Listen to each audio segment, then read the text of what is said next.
Salut à tous et bienvenue sur ma chaîne. Aujourd'hui, une présentation d'un nouveau couteau réalisé par mes soins.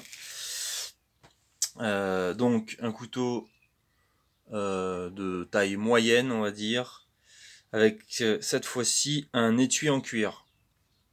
Donc on va commencer par le couteau. Donc voici le numéro 10.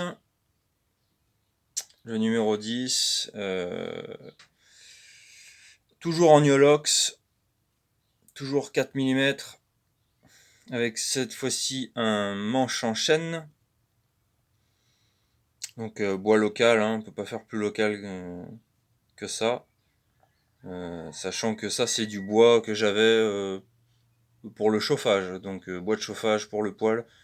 J'ai pris un morceau qui était joli, enfin, plusieurs morceaux même, parce que j'ai eu quelques galères pour le manche.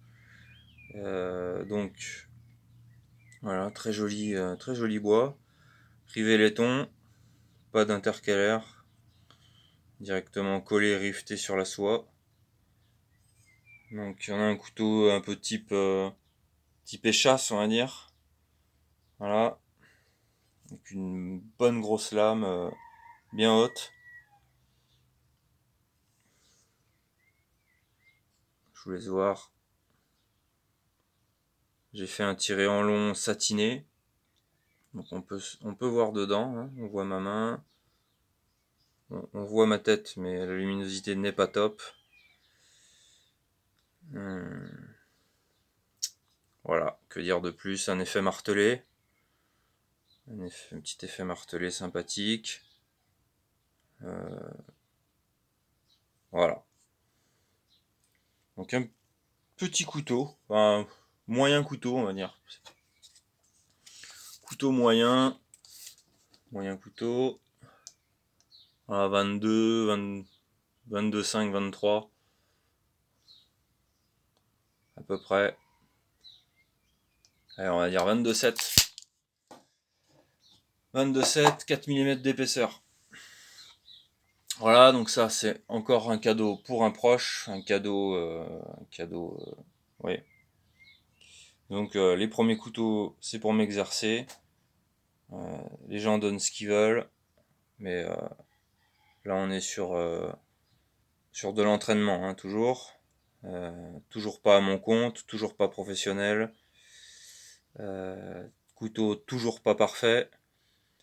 Et comme je l'ai dit précédemment dans une vidéo, j'aime ce qui est pas parfait. Vous voyez là, il y a un petit pet. Ben, je l'ai laissé parce que j'aime bien. J'aime bien les imperfections. On voit que c'est fait à la main. C'est du voilà. Même mon logo, il est mal frappé. Bon ça, j'aurais préféré faire un truc propre, un truc plus net. Mais voilà. C'est euh, c'est les débuts, hein. Donc 10e couteau. Euh, Moi, je vois une amélioration. C'est ce que mes proches disent en tout cas. Ils sont assez d'accord avec ça. Dites-moi ce que vous en pensez. Sachant que voilà, hein, c'est quand même un métier et moi je fais ça à loisir. Ici donc on a un étui en cuir qui vient avec. Ça fait un moment que je veux bosser le cuir et là je m'y suis mis donc ça demande c'est pareil, hein, ça demande quelques heures d'entraînement. C'est le deuxième étui cuir que j'ai fait puisque j'en ai fait un premier. Je vous montre. J'ai à la ceinture donc j'enlève ma ceinture. Je me suis mis au cuir, ça demande des heures, quelques heures d'entraînement, ça demande d'apprendre, ça demande aussi d'acquérir pas mal de petits matériels. Donc ça c'est le premier que j'ai fait pour un Mora classique. Voilà, Mora classique, c'est celui que j'ai toujours à la ceinture quand je suis à l'atelier. Et voilà, j'ai fait un étui assez basique pour commencer, c'était mon premier. Donc pas trop mal pour un premier. Voilà, j'ai fait des trucs hyper simples quoi.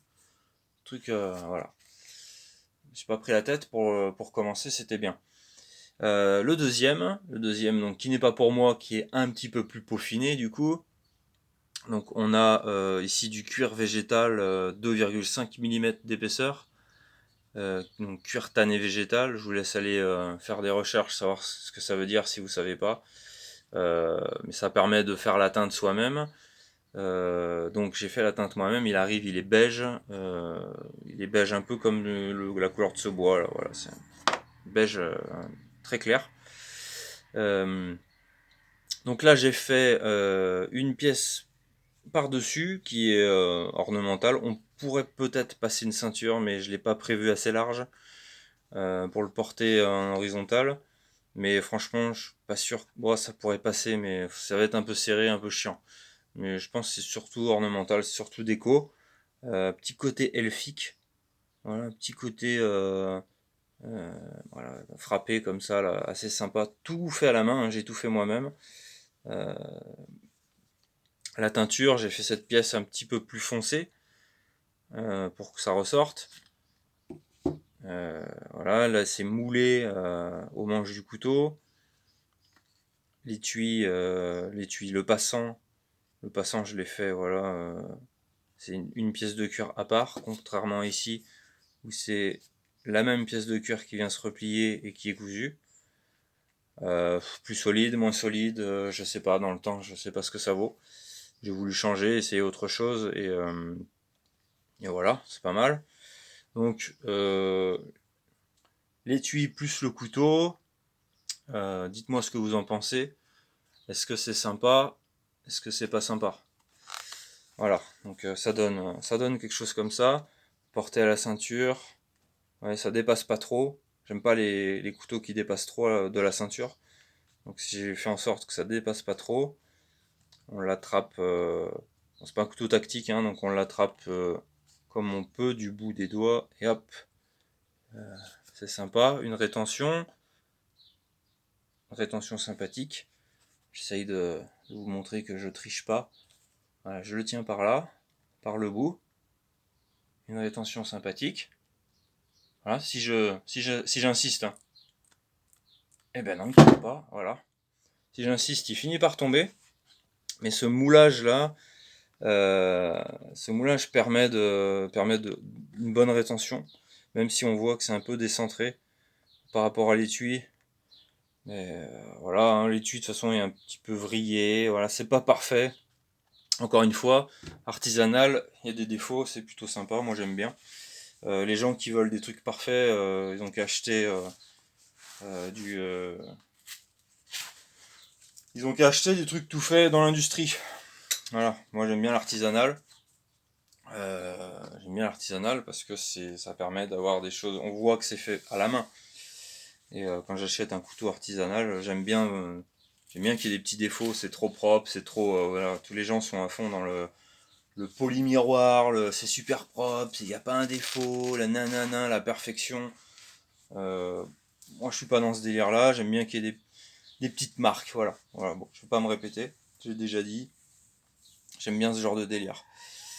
Euh, Bientôt, je déménage. Je vais raconter un petit peu ma vie là. Bientôt, je déménage dans le Périgord, en Dordogne, donc au-dessus de Périgueux, euh, pour une année de formation en ferronnerie.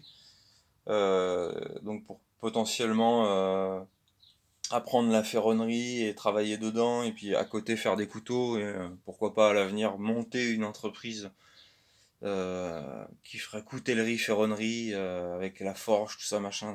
C'est-à-dire que je pourrais faire des couteaux forgés. Ça pourrait être sympa. Donc ça, c'est le projet pour l'année qui vient, de juin à juin. Donc les couteaux, il y en aura plus. Pendant un an, je pense que j'aurai plus le temps. J'ai celui-là à terminer, là. Le manche est pas fini, il faudrait que je me dépêche parce que je déménage bientôt. Voilà, ça c'est un projet qu'il faudrait que je termine, au moins le manche, je l'affûterai plus tard. Un projet aussi de...